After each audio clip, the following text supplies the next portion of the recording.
Hi everyone, this is Dominique and JP from Not Your Average Tango Marathon. La semaine dernière, on vous a présenté notre premier DJ à Not Your Average Tango Marathon. C'était Milton El Gallo Acevedo. Cette semaine, on est content de vous présenter le deuxième DJ. Il vient de Montréal. Il est cofondateur de LearnTangoMusic.com et c'est DJ Guy McCrae, aussi connu sous le nom de DJ El Irlandés.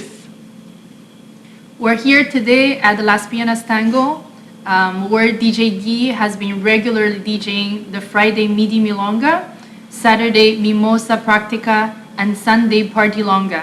Let's get started. Guy, on sait que tu es un passionné de la musique du tango. Tu as ton propre canal YouTube sur lequel tu diffuses régulièrement tes meilleurs tandas. Est-ce que tu peux nous dire un petit peu qui tu es, nous parler de toi, quand est-ce que tu as commencé, quand est-ce que tu as développé la passion du tango, combien de temps tu as été DJ de tango? J'ai commencé dans le tango, ça fait 5 ans, d'une façon assez particulière. Je ne connaissais absolument rien. J'ai été invité dans une milonga, une soirée de tango, par quelqu'un que j'avais rencontré à l'époque, Yolande, que tout le monde connaît. Elle m'a invité à une milonga, j'ai apprécié beaucoup et 6 mois après, j'ai commencé à suivre des cours de tango. Ça m'a permis de mieux connaître le monde du tango. La musique est venue, je dirais, un autre 6 mois après, j'ai commencé à vraiment accumuler de la musique, j'ai commencé à m'impliquer. Et c'est là que j'ai connu à l'époque Las Pianas. Ma vraie carrière de DJ a commencé à Las Pianas. J'ai eu la chance de me faire faire une milonga. La première a été assez difficile parce que je n'avais pas tous les outils nécessaires, mais ça m'a permis de progresser rapidement. C'est à ce moment-là que je me suis complètement impliqué dans la musique du tango, en collectant de la musique de façon très rapide et surtout en approfondissant toutes les connaissances nécessaires pour bien jouer la musique de tango. Après 2 ans, j'avais déjà acquis au moins 10 000 chansons. Wow. J'avais déjà fondé le canal YouTube. YouTube qui s'appelle? Oui. Passion Tango 1, sur lequel il y a déjà 325 tandas de tous les orchestres de tango. J'ai comme 850 abonnés déjà. Ça va très bien, ça en ajoute continuellement de mois en mois. Tout ça pour dire que finalement, mon implication a été très rapide. J'ai travaillé chaque jour pendant au moins 8 heures. Wow. Sur la musique de Sur la musique de tango. Ce qui est intéressant parce que ça m'a permis d'aller plus rapidement. Autrement dit, en l'espace de 3 ans, j'ai fait à peu près, je dirais, une vingtaine d'années de musique de tango normale. Ça a été rapide, ça a été le fun, puis ça m'a permis de progresser et d'apprendre de plus en plus sur le tango. J'imagine de développer ton réseau de connaissances aussi parmi les gens qui sont intéressés au tango, à la musique.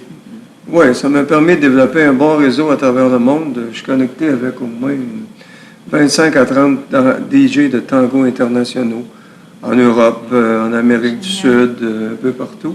Ça m'a permis d'échanger, d'apprendre encore plus, puis de connaître les goûts de chaque pays.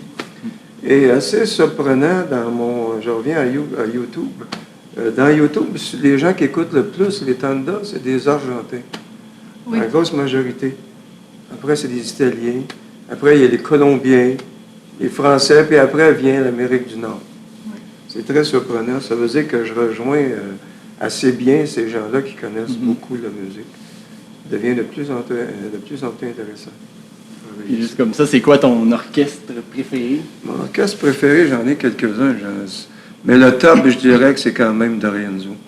D'Arienzo à cause du rythme, à cause des émotions très fortes qu'il produit, à cause du piano qui est toujours présent de façon très claire, à cause de son violon qui vient me chercher continuellement, à cause de ses chanteurs qu'il a bien choisi à travers les années.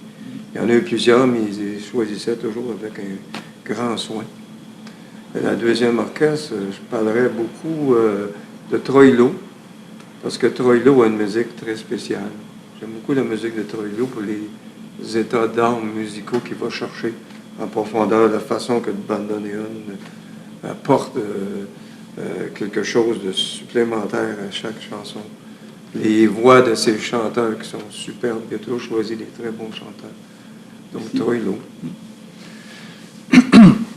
Et est-ce que tu sais à quoi t'attendre un petit peu pour le tango? À quoi tu as le plus hâte au marathon, en fait? Ce que j'ai le plus hâte au marathon, c'est de pouvoir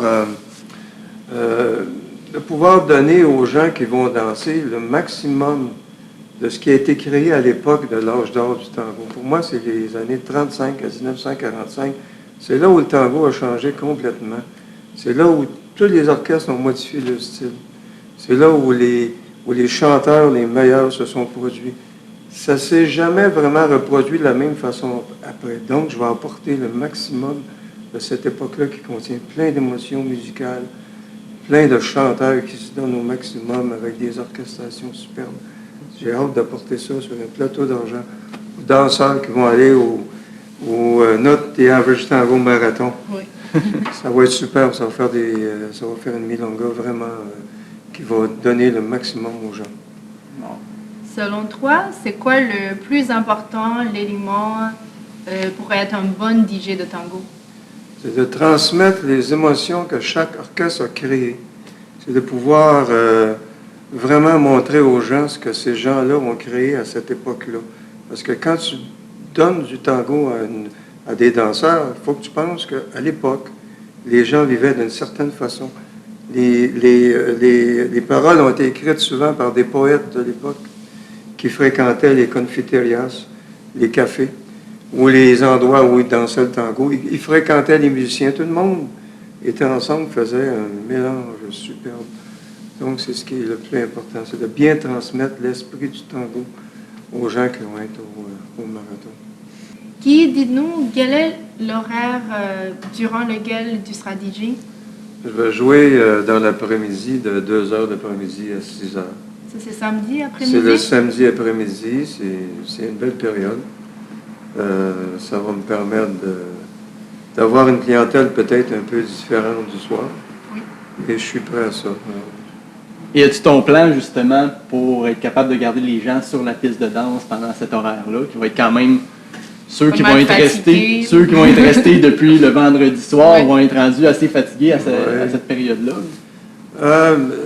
Ce qui est important dans une milonga, c'est d'apporter aux gens des émotions qui vont qui vont les garder sur le plancher, mais ça, c'est un voyage. Quand tu fais une milonga, c'est un voyage. Faut que tu les amènes dans des endroits qu'ils vont aimer.